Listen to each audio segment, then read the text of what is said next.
السلام علیکم ورحمۃ اللہ وبرکاتہ۔ رفع الدین سے فرار کے بہانے سے متعلق حناف کی ایک اور دلیل جو امام طحاوی کی کتاب ہے جس کا نام ہے شرح معانی الاثار اور جس کو سنن طحاوی بھی کہتے ہیں، اس کی جلد نمبر 1 صفحہ نمبر 416 پر ایک حدیث ہے جس میں حضرت عبداللہ ابن عباس رضی اللہ تعالیٰ عنہ اللہ کے رسول صلی اللہ علیہ وسلم سے ایک حدیث مروی سناتے ہیں، بتاتے ہیں کہ اللہ کے رسول صلی اللہ علیہ وسلم نے فرمایا کہ 7 جگہوں پر ہاتھ اٹھائے جاتے ہیں، یعنی کہ 7 جگہوں پر ہاتھ اٹھایا جاتا ہے۔ اس میں سب سے پہلے انہوں نے ذکر کیا ہے کہ نماز کے آغاز میں ایک، دوسرا بیت اللہ پر یعنی کہ خانہ کعبہ پر، تیسرا صفا پر، چوتھا مروہ۔ جب ہم سعی کرتے ہیں عمرے کی یا حج کی تو ان دونوں پہاڑیوں کی طرف ہم گھومتے ہیں، آج کل وہ پہاڑیاں نہیں ہیں، اور وہاں پر دعا کرتے ہیں ہاتھ اٹھا کے، بالکل ٹھیک بات ہے۔ پانچواں عرفات میں، یعنی کہ جس دن حج ہوتا ہے اس دن ہم عرفے کے دن موجود ہوتے ہیں،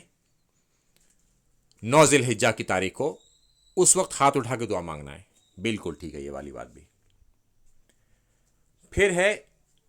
چھٹا مزدلفہ میں، عرفات کے بعد پھر ہم مزدلفے پہ جاتے ہیں اور مزدلفے میں ہم رات گزارتے ہیں اور صبح پھر جمرات کی طرف چلے جاتے ہیں، تو وہاں پر بھی ہاتھ اٹھا کے دعا مانگنا ہے۔ اور 7واں ہے جمرات پر، جب ہم مزدلفہ سے جاتے ہیں تو پھر کنکریاں مارتے ہیں جمرات پر جا کر 3 دن تک، اور چوتھے دن بھی لوگ مارتے ہیں، میں خود چوتھے دن بھی مار کے آیا تھا۔ تو جمرات پر ہاتھ اٹھا کر دعا مانگیں، یہ بالکل ٹھیک ہے، مگر اس میں یہ کہاں لکھا ہے کہ اور جگہ پر ہاتھ نہیں اٹھائے جائیں گے؟ اگر کوئی اس کی یہ تعویل بھی کر لے کہ 7 جگہ کے علاوہ نہیں اٹھائے جائیں گے، یہ تو حدیث کے الفاظ ہی نہیں ہے، مگر پھر بھی اگر کوئی سمجھ لیتا ہے اور سمجھانے کی کوشش کرتا ہے آپ کو، تو پھر وطروں میں بھی ہاتھ نہیں اٹھائے جائیں گے، عیدین پر بھی ہاتھ نہیں اٹھائے جائیں گے، اور جو نمازوں کے بعد آپ دعا میں مانگتے ہیں اس میں بھی ہاتھ نہیں اٹھائے جائیں گے۔ کبھی پھر دعا کے لیے آپ ہاتھ ہی نہیں اٹھا سکتے کبھی بھی، کیونکہ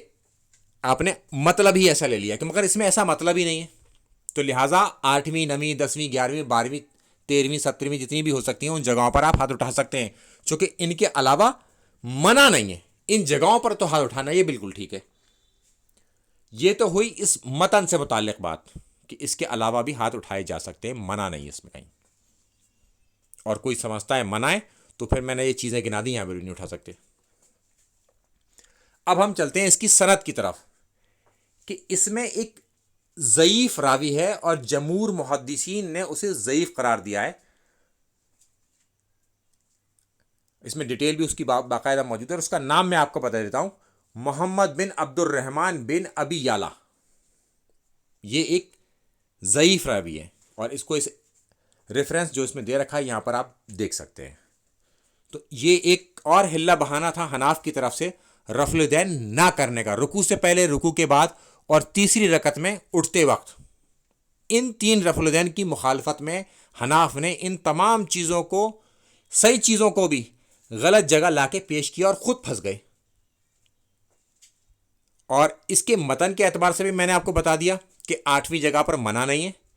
اور اس کی سند کے اعتبار سے بھی میں نے آپ کو بتا دیا کہ اس میں یہ راوی ضعیف راوی ہے، اور جمہور محدثین کے نزدیک یہ راوی ضعیف ہے۔ السلام علیکم ورحمۃ اللہ وبرکاتہ۔